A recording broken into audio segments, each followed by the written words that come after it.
Okay, Yeah, good. Okay, got it. great. So I won't bother going back to the very, very beginning. No, yeah, that's okay. This is perfect from here. Okay.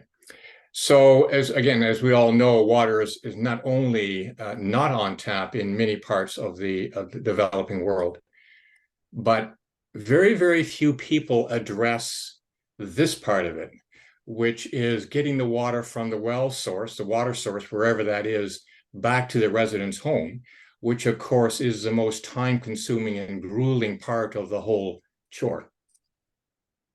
And another thing that nobody addresses, even in this day and age of women's rights and equality and stuff like that, here is a whole, what I would call now, feminine abuse that's happening across the world, basically. And yet it's not part of the global conversation about women's rights. So this project is rather interesting because we address the problem. We have a solution, and the solution is not ours. There's nobody over here that developed this. The Hippo roller is a South African innovation that was designed and developed in South Africa. So the solution actually is coming out of the culture where the problems exist. And the issue of the gender equality also comes up. So this is a 3-minute video, and it'll take you right into the heart of the project.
So that's what a Hippo roller is, and that's the size of the market and the layers that's within that market. So I just want to just mention a couple of things right here. because I'd like to get the facts and the data, the dry stuff off of the table so that we could kind of talk more about the people that we impact. So a Hippo roller is around $150. You can buy them from the manufacturer in Johannesburg, the only place on earth that they're currently made. And this little tool was developed in 1991. So you figure almost 23 years ago. And what happened is that these two engineers had a grant from the government of South Africa. And the whole mandate was for them to come up with a device that would take the weight off of the women's heads. Because you can imagine over time, the impact that has on the skeletal system, if nothing else. And so they came up with a Hippo roller, and the grant money ran out. And so they just dropped everything that they were doing and kind of closed the door behind them. And this Hippo roller has been kind of languishing in obscurity ever since. There was a fellow that is now manufacturing the Hippo roller in Johannesburg, and he's been nursing this little innovation along. But since 1991, there's only been 65,000 manufactured. And if you can remember, one of the original figures in the video was that 750 million women every day, women and children, and primarily girls, are involved in collecting their household water. So you can see that 65,000 isn't even a drop in the proverbial bucket. And what we've done with our project over the last couple of years is we go in and work with the individual. Even though we go into a community, when we go in, usually there are NGOs that are on the ground identifying the women within the community that will get the Hippo rollers.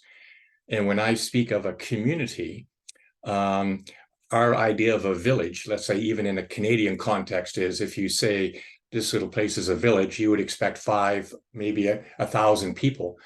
But there, the terminology village could be in the tens of thousands.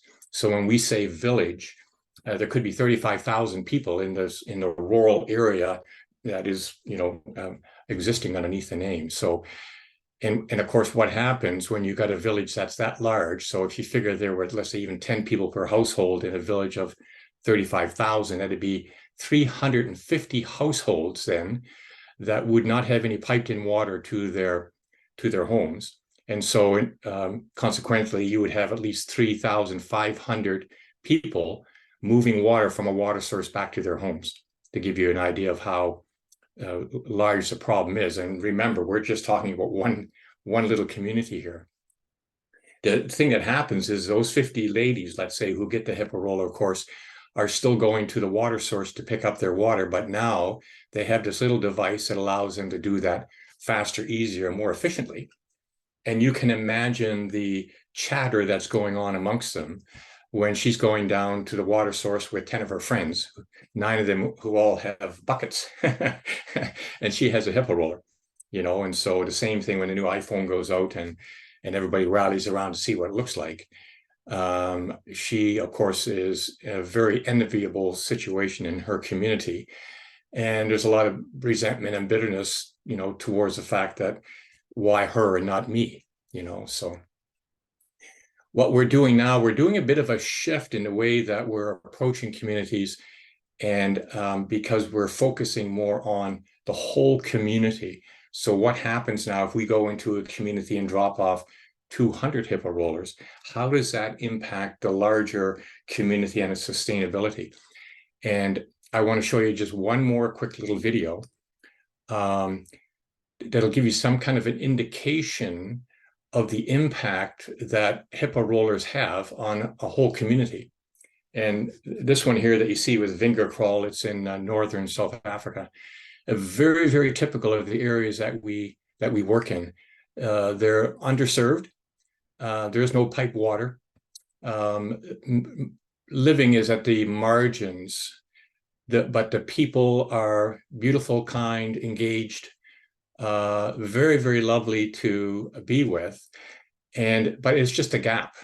And you'll see in some of the slides, there's cars driving by and stuff. So it's not that these people are, way, way in northern Saskatchewan where no one ever goes. these communities exist usually adjacent to a city. And these ones here are adjacent to a city in South Africa called, coincidentally, Ladysmith. And Ladysmith, BC is named after this city in South Africa. I won't get into that now, but so I just want to show you this one little video right here, which will show you the impact on a community and what happens when a community gets a lot of hippo rollers. Oh, sorry. Wait a second here. There we go.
I always, when I look at this video, I always have to smile because the two boys in it kind of are on the stage, but in actual fact, they've got another year or two maybe doing this chore, and then it lands up basically being done by the girls. At the very end, you saw that girl in a little pink dress standing there. Well, she was probably envisioning her future, which by reason of her birth and nothing else is a chore that's been assigned to her. You know, if it was based on any other criteria, you could say, oh, well, maybe there's a measure there, you know, it's muscle strength or availability or so, but it's totally based on her gender. And interesting things happened. We were just in South Africa a few months back looking at several of our projects. And when you actually talk to the women, you bump up against a lot of the traditional thinking that we have based on our own culture. And part of that is people challenge me and say, well, what right have you got to kind of interfere with their traditional culture? You know, this is the way they've done it for thousands of years, and you're going in there and telling them that there's a better way to do this. And yes, I am. But when I address that with the women, one of the ladies looked me square in the eye and she said, but we have no choice, you know? And when you bring in the element of no choice into the equation, you realize, oh yeah, that is inexcusable, you know, that by reason of birth, this is your job. So you touch into little layers like that and you realize that it looks very easy on the front end looking at that massive problem, but the more you get into it, the more you realize that there's other things at play. So that's one little point I wanted to make. And there was something else that just kind of came up in all that was, oh yeah, we tend to look at this too and address it more from the standpoint, boy, that's got to be hard work. You know, if you ever want to try to see what these ladies can carry, pick up a 5-gallon bucket and put it on your head. If you can even get it there, it's not an easy task. And it's not an easy task walking with it. And they walk with it and not even hold on to the bucket. So you can see how they've refined themselves. But when you talk to the ladies and you bring that up, they look at you as if to say, you don't get it, do you? And to them, it's not the chore of actually lifting the weight, it's the time, you know? And when we were in a village during our recent trip, I saw a lady at a well and I said, hey, stop, I want to talk to her. And I went over and I said to her, we were just chit-chatting away. And I said, so you filled this bucket in water, and she put it on her head. And she said, now I'm going to take it home. And I said, where do you live? And she pointed to a hut way off in the distance. I can see that my eye it was a kind of an orangey hut. And I said, wow, that far. And she turned to me and she said, and I do that 5 times a day. So, I mean, if it took her an hour to do that one time, there's 5 or 6 hours doing a chore, which none of us even think about, you know? And the interesting thing is a good perspective to have is that they're not doing this chore kind of crammed between, oh, I got to do this before I start cooking dinner. This is their main job throughout today. You know, so she gets up in the morning, she said, well, my big rock today is to get 5 buckets of water back to the house so we have enough for our hygiene and stuff like that. So when you get into the culture and see how they process information, you quickly realize that the way that we process it and thinking that they're handling something isn't really the reality that they're dealing with. You know, it's all those little things that prod at you in your headspace and makes you realize, maybe I don't really see what's really going on here, you know? So this little journey of mine, it has been to kind of not intentionally address those layers, because they just kind of come up as you get deeper and deeper involved in the project. I suppose no different than getting involved in a relationship. The deeper you go, the more that you realize, I didn't see that before, you know. And the question now comes, are you going to work with that, or are you going to react to it? And that's where the options for us come in, you know. So just very quickly, because I can see the time is running out, I'm going to be in Ontario at the District 7070 conference that's happening in a couple of weeks. So one of the speakers there. And I know John Burns, the district governor. Are you guys in 7070? No? Okay. No, we're in 6330. Oh, okay, great. Yeah, I'm going to be out in Ontario to do a similar presentation to this, because Rotary, in many ways, they're the ones that are enabling the launching of this innovation on the world stage. You know, I don't know of any other organization that has been able to bring so much to the table in the world of the Hippo rollers as the Rotary connection has. So I love it, you know, from the Interact clubs to the Rotaract to the other Rotary clubs. You know, this is a project that Rotary has gotten behind. I think there's over 125 Rotary clubs and groups now that are part of this. And I'm not sure totally on the amount, but I know it's over $210,000 that have been donated to this project. And most of that has been in small amounts. You know, in the world of Rotary, you don't get checks for $10,000, $15,000. You know, so, and that's fine. I mean, we're all small clubs doing our thing. And the impacts that we have either at the local level, at the international level, is fantastic, because whenever we do anything, the brand of Rotary comes along with us, you know, and the impact is often much bigger than what we actually imagine is happening. So, yeah, so if there's any questions about the project or about the women involved or what you